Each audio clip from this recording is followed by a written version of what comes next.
So in this video, we're going to get a review of linear inequalities. Why we need to do this is as we get into work with probabilities, we're looking for probabilities with more scenarios, and with that, we're going to use this inequality notation to mathematically represent the inequality that we are finding.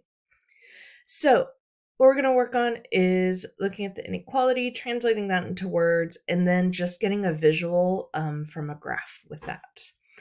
Okay, I'm actually going to start at the bottom here with the x equals 2. So what this would be for scenarios where we want x is 2 or x is equal to 2. Or something we'll see sometimes with probability is we want to see x is exactly 2. So we want exactly 2 outcomes, something like that. So what that means is in terms of a number line, how about we go, I'm going to put 2 in the middle and then put a few numbers above, a few numbers below, 0, 1, 3, 4. And what this would mean is I would just put a dot at 2 because that means we only want to be at 2 and absolutely nowhere else. I'm going to go ahead and pause the video for a second and make the number line for the other graphs.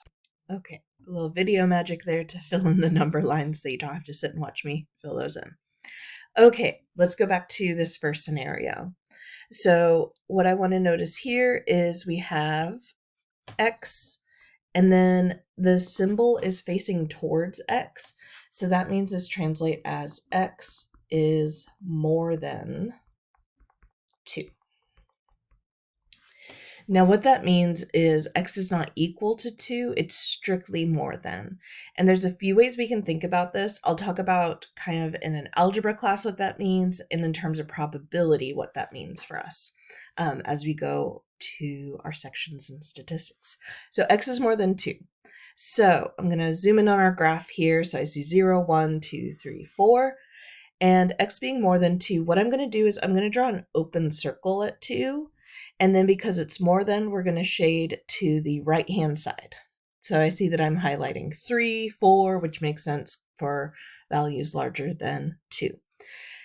Now, algebraically, what this represents, not even algebraically, but in a typical math class, this shows that we are just to the right of 2. Like we are at 2.00001, essentially.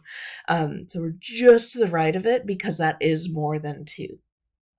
So this works for showing x is more than 2. And what would happen is when we can equal 2, we're going to draw a solid circle. Now, in terms of probability, and as we work with discrete situations like discrete random variables and binomial variables, if we're looking at x is more than 2, what that's going to translate to for us is we're going to jump to 3 and go above there. So be the same thing as saying 3 or more.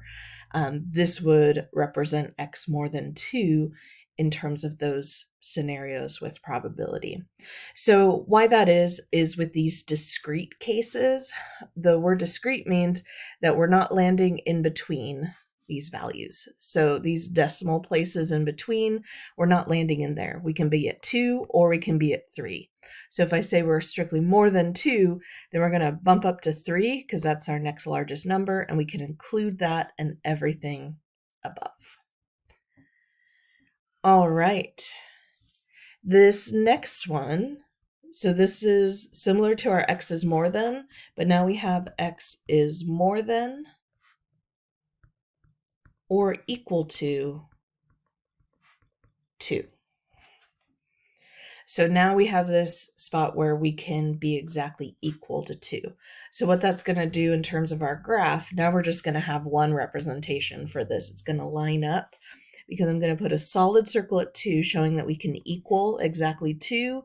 And then we want to include anything above that's larger. So 3, 4, but 2 is also included in the set now. So this wouldn't change in terms of probability. This would completely line up. Now, another phrasing that we're going to see here is we could say x is at least 2. And I say x is at least 2, that means we're starting at 2 and going above from there. So 2 is our starting point, and then we include everything above. And this can be difficult for students because at least makes it sound like we're going less than, but think of it as setting a least value. It's setting a smallest possible value, and then we want everything above it. So at least is going to be the same thing as more than or equal to. Okay, next up, now we're just switching the direction of the symbol. So this next one is x is less than 2. And now what we're doing is we're going to be shading to the left-hand side. So we wouldn't equal to, so I'd draw an open circle there. And then I would go to the left-hand side, so I'm including all values smaller than 2. And then in terms of these discrete probabilities, what we would do is jump down to 1, where we can be equal to a whole number there, and include the values below it there. So saying less than 2 in terms of probability would be the same thing as saying less than or equal to 1. Those are translate to the same thing, just in our statistics work. Okay, then when we bring in the equal sign, so now it would be x is less than or equal to 2. So now we can equal 2, which means I would draw the same picture, but now we would just have a solid circle and shading everything smaller than 2. And then again, with this case, it wouldn't differ in terms of discrete probabilities. With this case, that would line up perfectly. Now, just like up above with that x is at least 2, this has a similar phrasing where we would say x is at most 2. So if you see x is at most a number, that's setting an absolute largest value that we can land on, and anything below it's okay, but we can't go beyond that number. So if you see at most, that is the same thing as less than or equal to. And then something we could see too is being kind of bounded between two values. So this one has equal at both parts. So this would be like x is from -1 to 2. We'll even see like between -1 and 2. Something we'd want to see there is we need to make sure that this is inclusive, is what we say, that it's including those endpoints. Because sometimes if we say like x is between -1 and +2, we might not be including those endpoints. So this one I put in here just so that we could see this case where we're stuck between two values. So we go between -1, +2, and we're only including the values between there. But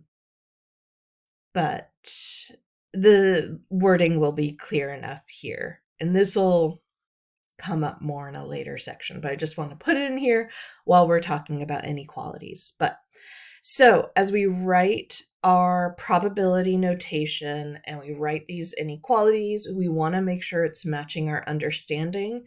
And that's where this little graph right here can be really helpful to make sure that the symbols are matching up with the wording and matching up with what you're seeing in Staplet or Excel in terms of a visual.